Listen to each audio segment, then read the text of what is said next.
Si kwamba watu hawatendewi vitu kwamba Mungu hawezi kufanya, ila ni kwamba watu wamekata tamaa kuomba. Mungu anaweza kufanya mambo yote tunayomuomba, isipokuwa tunakata tamaa kumuomba. Tunachoka. Sema tumeomba sana Bwana. Wanasema tumeamka sana na mapitia, kwa hiyo hatuwezi kuendelea kuomba. Kwa kuwa watu wanachoka kuomba, hawapati matokeo ya maombi yao. Hicho unachokitafuta kipo. Anaposema bisheni nanyi mtafunguliwa, maana yake nini? Kufunguliwa kupo. Tafuteni nanyi mtaona, maana yake unachotafuta utakiona, hilo hujatafuta. Kwa vitu vyote duniani vipo. Sio yoyote anayesukuma kitu chake akisukuma asikate tamaa, siku moja anachokisukuma kitaenda. Huyu mwombaji akaomba mbele za Mungu, siku moja atapata majibu yake. Huyu mtafutaji akatafuta according to Jesus, siku moja atakiona anachokitafuta. Huyu anayepiga hodi mlango fulani umfungukie, anataka kupata kazi kwenye ofisi fulani, anagonga hodi, wewe zote anamwambia hawezi kupata, anasema hivi asiache kugonga, aendelee kugonga, siku moja watamfungulia. Tumejengwa kwenye jamii ambayo inaidharau imani yetu, na sisi tunaona ni kawaida tu. Sisi tunamwamini yeye aliyesema bisheni nanyi mtafunguliwa. Tunamwamini yeye aliyesema usiache kubisha, bisha mpaka ufunguliwe. In other words, si kwamba mlango haufunguki, ni wewe umechoka kubisha. Si kwamba Mungu hawezi kufanya, ni wewe umeacha kuomba. Si kwamba Mungu hawezi kupa mtoto, aliwapa matasa watoto huku. Mungu anajaribu kutuambia hivi, dada anayesema nimekosa mtoto, nimekaa kwenye ndoa miaka 5, hata kama itakuchukua miaka 90, na uwezo wa kukupa mtoto. Why? Kwa sababu nimempa Sara, bibi wa miaka 90. Light, ungeniamini. Umekata tamaa. Why? Siku hizi una hela, umekuwa tajiri, unaweza kuzunguka huku na huko na kutafuta kwa madaktari.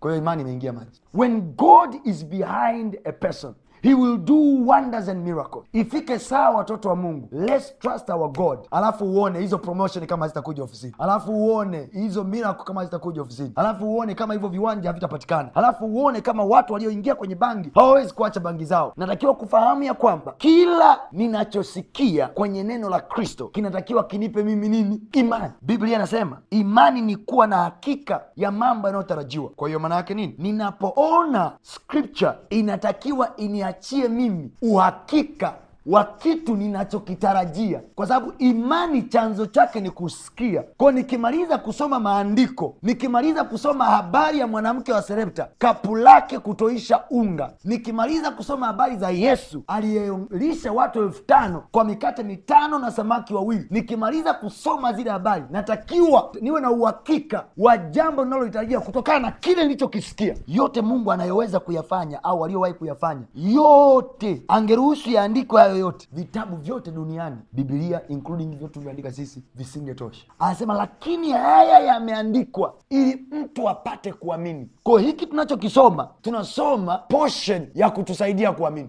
Kwa hiyo tukimaliza kusoma tulichokisoma kitusaidie kuamini.